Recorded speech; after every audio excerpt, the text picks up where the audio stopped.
In 1985, Mikhail became leader of the Soviet Union. He formed good relationships with Margaret Thatcher and US President Reagan, and the Cold War began to thaw. In 1989, the Berlin Wall was pulled down, a symbol of the Cold War had it split the city in West and East Berlin since 1961. At the end of the 80s, the Soviet Union collapsed and the Cold War finally ended.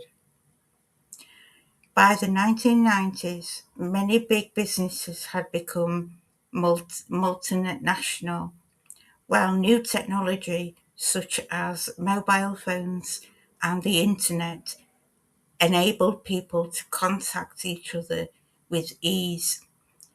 Wherever they were, countries, peoples, and cultures were becoming closer connected, and some people began to refer to the world as a global village, as it seemed to be getting smaller and smaller. In '94, the Channel Tunnel opened.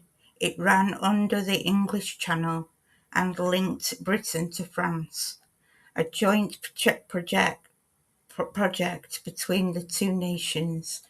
The tunnel had taken more than 7 years to build, but it brought Britain closer to Europe than ever before. Now people could travel from London to Paris by train in 3 hours.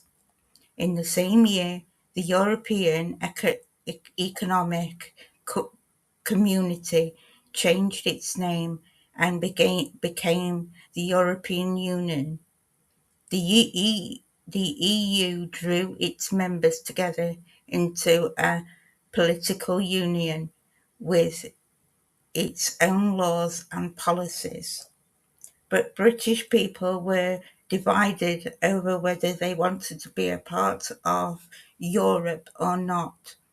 Some thought that the EU was the first step on the road to a European superstate, much like the USA, and they worried that Britain might lose its independence. When the EU introduced a European currency, the euro, Britain stuck with the pound. At the same time, the British government strengthened relations with the USA.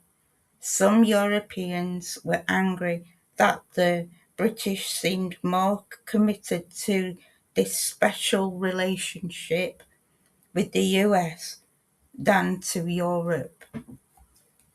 Meanwhile, the government believed that as a member of the global community, Britain had an important role to play in international affairs, especially when it came to keeping the peace and protecting the world's most vulnerable people. In 1990, UN spy satellites showed that President Saddam Hussein of Iraq was gathering troops to attack nearby Kuwait. On August the 2nd, they invaded and British troops went in as part of the UN forces to help drive the Iraqis out. The Gulf War, as it became known, was over within a month. It was a decisive victory for the UN and its allies, although Saddam Hussein remained in power. As a member of both the UN and NATO, Britain sends its forces to help in several other peacekeeping operations during the 90s.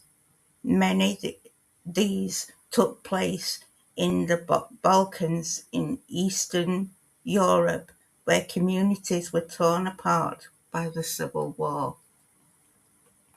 At midnight on July the 1st, 1997, the British handed over their last great colony, Hong Kong, to China. The British flag was lowered for the last time and a Chinese flag raised in its place.